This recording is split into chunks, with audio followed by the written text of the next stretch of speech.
For a long time, since I started to make video art installations, I got very infatuated by the idea of narrative entering my work, the idea of telling stories. My videos slowly became less photographic only, but more really narrative. And I always was too afraid to take this challenge.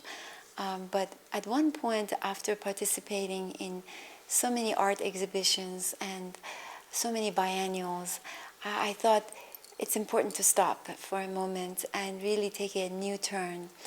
And I thought, well, this would be a good time for me to think about making a full feature-length film. And I had probably underestimated what this meant. 6 years later, finally, I have made this transition. With me, it was more the question of where art and cinema can meet in the middle, like 50-50. So as much as possible, I wanted to give room to the imagery, to the visual power of the film to speak the story, to tell the story. And only when it's absolutely necessary, we brought dialogue. This decision of how to create these very strong tableaus, I could say, that informs the audience but also affects them in a very different way that a normal conventional film would do, was very important to me.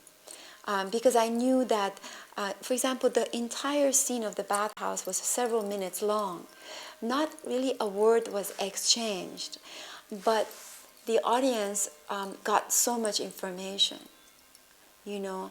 And so this was a kind of a strategy of how can we bring the audience through this very special experience that is visual, sonic, but also narrative, but in a whole new way, in a more original way, in almost a physical way.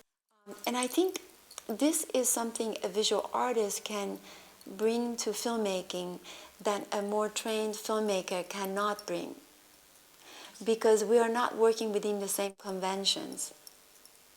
We are pioneering new ways, and I don't know exactly how to describe it, but it's just we think differently in the way that we want to impact our audience.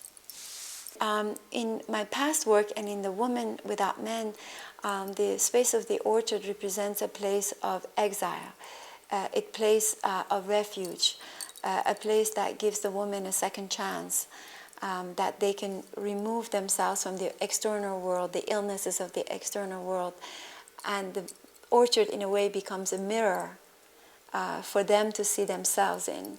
So it's a very, very loaded, important metaphor for, again, both Islamic and Persian tradition in Iran. The use of allegory and poetry in Iranian culture throughout time, it's very interesting. When you look back, you realize that Iran has been ruled by one dictator after another for decades and decades. And one thing that Iranian people have relied on as a way to survive and escape the pain and the suffering of living under such dictatorships is their poetic language. Iranian people can feel most at peace within the poetic language, in the way that also transcends the censorships and the rules of the governments. Metaphors and allegories is an indirect way of expressing yourself, where you know, everything has to be read between the lines. What has come to our rescue, what has been consistently there, is our imagination, our dreams that the government cannot kill, and seems to be the biggest threat to the government. And this is why they don't really like artists so much and people of imagination, because they, in a way, threaten their system. And I think poetry then, it's the only way Iranian people know how to emotionally and spiritually cope with the pain of oppression, the difficulty of life under dictatorship. Poetry and sometimes humor And poetry, I mean in terms of our music, in terms of everything that it comes from creative imagination.